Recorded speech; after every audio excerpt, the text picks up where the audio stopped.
video breaking news. විශේෂයෙන් මේ සමාජයේ කතා බහට ලක්වීමින් තියෙන නිසා මේ කාරණේ අපි ඔබට සටහන් කරන්න ඕන. මේ සංවිධායක මණ්ඩලය ගැන අපි විශේෂයෙන් කතා කරන්න ඕන. චාවෝ එන්ටර්ටේන්මන්ට් සහ රජයේ ඉවෙන්ට් තමයි මේ සැනකෙළි භූමිය සංවිධානය කරලා තිබුණේ. මේ ඉතා සුරක්ෂිතව සැලසුම් අනුව මේක සංවිධානය කරලා තිබුණා. විශේෂයෙන් ඔබගේ වාහනය බයික් එක මේ සියල්ල රඳවා තබා ගන්නට විශේෂ සිකියුරිටි පද්ධතියක් එක රතගාලක් වුන් සකස් කර තිබුණා. ඒ වගේම තමයි ප්‍රසංග භූමිය තුල CCTV කැමරා සවි කරමින් ඔබගේ ආරක්ෂාව තහවුරු කර තිබුණා. ඒ වගේම පොලිස් නිලධාරීන් මේ ක්‍රීඩා පිටියේ හැමතැනම රඳවා තබමින් ඔබගේ ආරක්ෂාව රැකවරණය වෙනුවෙන් ඔවුන් කටයුතු යොදා තිබුණා.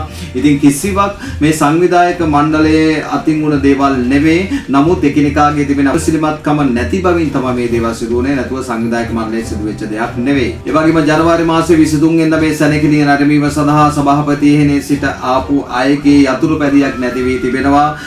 BGS 4477 නැමැති ඩිවෝ වර්ගයේ යතුරු පැදිය මේ වෙනකොට අතුරුදහන් වී තිබෙනවා. තවත් සොයා ගැනීමට ලැබිලා නැහැ. මේ ගැන පොලිසිය පරීක්ෂණ කටයුතු ආරම්භ කර තිබෙනවා. විශේෂයෙන්ම ඔබට කලින් සටහන් කළා මේ සංවිධායක මණ්ඩලය විශේෂයෙන් රත ගාලක් සැලසුම් කර තිබුණා.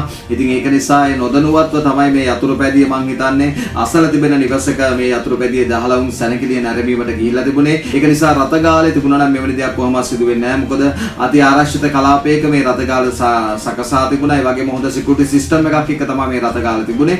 මේ නොදැනුවත්කමට හරි අසල තිබුණ නිවසක මේ යතුරු පැදිය දාලා තිබුණා. නමුත් උන් එන විට යතුරු පැදිය එහි තිබුණේ නැහැ. නැවතත් ඔබට මතක් කරන්න මේ යතුරු පැදිය BGS 4477 නැමැති ඩිවෝ වර්ගයේ නිල් පාටට හුරු යතුරු පැදියක්. ඒක නිසා ඔබ මේ යතුරු පැදිය කොහෙන් හෝ දකින්නවනම් ඔබ මේ ගැන තොරතුරක් දන්නවා නම් මේ දුරකථන අංක වලට කතා කරන්න 077 53 37 178. නැවතත් මම ඔබට දුරකථන අංකය මතක් කරන්න 077 53 37 178 දුරකථන අංකයට කතා කර මේ ගැන තොරතුරක් තියෙනවා නම් ඔබ විශේෂයෙන් දැනුවත් කරන්න. නැවතත් විශේෂ ප්‍රවෘත්තියක